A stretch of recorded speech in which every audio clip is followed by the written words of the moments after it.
আজকের আলোচনায় বিশ্বের অন্যতম ধনী ও ভারতের আদানি গ্রুপের চেয়ারপারসন গৌতম আদানির বিরুদ্ধে যুক্তরাষ্ট্রের গ্রেপ্তারি পরোয়ানা জারি করা হয়েছে।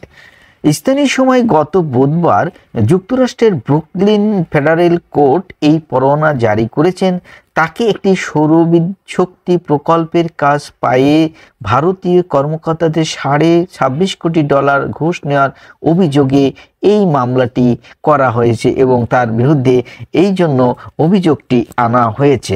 এখন বিষয়টি হচ্ছে যে যদি তাই করা হয়ে থাকে তাহলে তার বিরুদ্ধে এই অভিযোগগুলো কি ট্রাম্প বর্তমান ক্ষমতায় আসার পরে সমস্যার সমাধান হয়ে যাবে?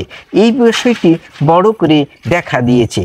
কি আছে সেই বিষয়টি এবং ট্রাম্প কিভাবে সেই দায়িত্ব নেওয়ার পরে আদানির এই সমস্যার সমাধান হবে সেই বিষয়টি নিয়ে আজকে আমাদের আলোচনার বিষয়।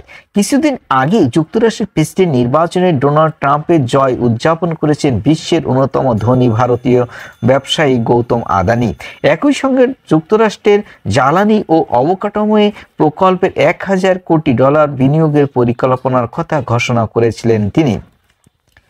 প্রধানমন্ত্রী নরেন্দ্র মোদী ঘনিষ্ঠ হিসেবে পরিচিত 62 বছর বয়সী এই ভারতীয় ধনকুবের বিরুদ্ধে যুক্তরাষ্ট্রের আদালতে প্রতারণা সংক্রান্ত অভিযোগ ওঠে। তার বিরুদ্ধে গ্রেপ্তারি পরোয়ানা জারি করা হয়েছে। এই অভিযোগের প্রভাব পড়তে পারে তার $16,500 বা $16,900 কোটি বিশাল বাণিজ্যিক সাম্রাজ্যের। শুধু তাই নয়, আদানির বিরুদ্ধে ওঠা অভিযোগের সম্ভাব্য প্রভাব কিন্তু পড়তে পারে বিদেশে কিছু তার উচ্চাকাঙ্ক্ষার ব্যবসায়ের মধ্য দিয়ে। মার্কিন ফেডারেল কৌশলীরা গৌতম আদানির বিরুদ্ধে অভিযোগ এনে জানিয়েছেন যে যুক্তরাষ্ট্র থেকে তার ব্যবসায়িক প্রকল্পের জন্য অর্থ সংগ্রহ করার সময় তিনি এই তথ্য গোপন করেছিলেন যে এই বরাদ্দ তিনি পেয়েছেন $65 কোটি ঘুষ দিয়ে। ফেডারেল কৌশলীদের আরও অভিযোগ 20 থেকে $200 কোটি মুনাফাযুক্ত চুক্তি পেতে আদানি ও তার ঘনিষ্ঠ কর্মকর্তাদের ভারতীয় কর্মকর্তাদের ঘুষ দিয়েছেন। আদানি গোষ্ঠীর পক্ষ থেকে এইসব অভিযোগ অস্বীকার করে একে ভিত্তিহীন বলে অভিযোগ করা হয়েছে। 6টি তাপবিদ্যুৎ কেন্দ্র পরিচালনাকারী আদানি গ্রুপ ভারতের জ্বালানি খাতে বৃহত্তম বেসরকারি খেলোয়াড়। একই সঙ্গে তিনি গ্রিন হাইড্রোজেন খাতে $5,000 কোটি বিনিয়োগের প্রতিশ্রুতি দিয়েছেন। 8,000 কিলোমিটার বা 4,900 মাইল দীর্ঘ প্রাকৃতিক গ্যাসের পাইপলাইন পরিচালনা করেছেন আদানি গোষ্ঠী। গৌতম আদানি ভারতের দীর্ঘতম রেল প্রকল্প এক্সপ্রেসওয়ে নির্মাণ করেছেন।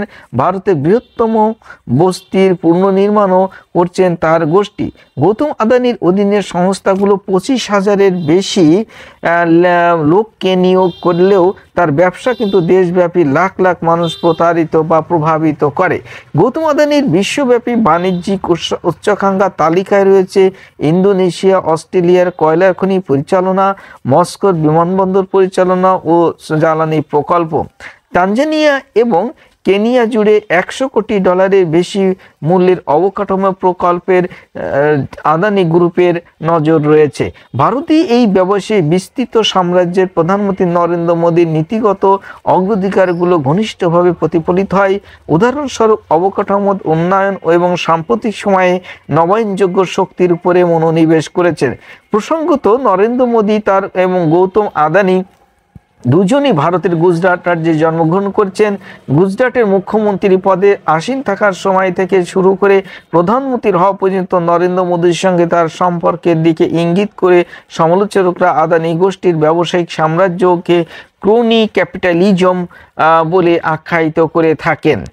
কিন্তু এই সমালোচনা থাকা সত্ত্বেও গৌতম আদানি এই উন্নতি করেছেন। একসঙ্গে যে কোনো বিষয় ব্যবসার মতো তিনি অনেক বিরোধী নেতার সঙ্গে সম্পর্ক তৈরি করেছেন এবং তাদের রাজ্যে বিনিয়োগ করেছেন। এই রাজ্যের বিনিয়োগের ব্যাপকভাবে লেখালেখির পরও তার এই বিষয়টা থেমে থাকেনি। হিডেনবার্গ যেটা 2023 সাল আদানি গ্রুপের একটি সমালোচনা করেছেন। আমেরিকার থিঙ্ক ট্যাঙ্ক উইলস সেন্টারের মাইকেল কুগেলম্যান বিবিসি করেছেন গৌতম আদানি তার ভাবমূর্তি পুনরুদ্ধারের চেষ্টা করছেন। দেখতে চাইছেন যে হিডেনবার্গ রিসার্চে তার বিরুদ্ধে তোলা আগের ও জালিয়াতি অভিযোগগুলো সত্য ছিল কিনা, তার সংস্থা এবং তাদের সব ব্যবসা কতগুলো নতুন চুক্তি বিনিয়োগ করেছেন, তাই এই বিলিয়নের কাছে তিনি তার ওঠা আগের অভিযোগের ফলে সম্ভাব্য ক্ষতি ছেড়ে ফেলতে তাই খুব ভালোভাবে কাজ করছেন। এটা একটা আঘাত মাত্র। আপাতত দেশের মূলধন সংগ্রহ করার বিষয়টি গৌতম আদানির নাগদ সাশ্রয়ী প্রকল্পের জন্য প্রমাণিত হয়েছে।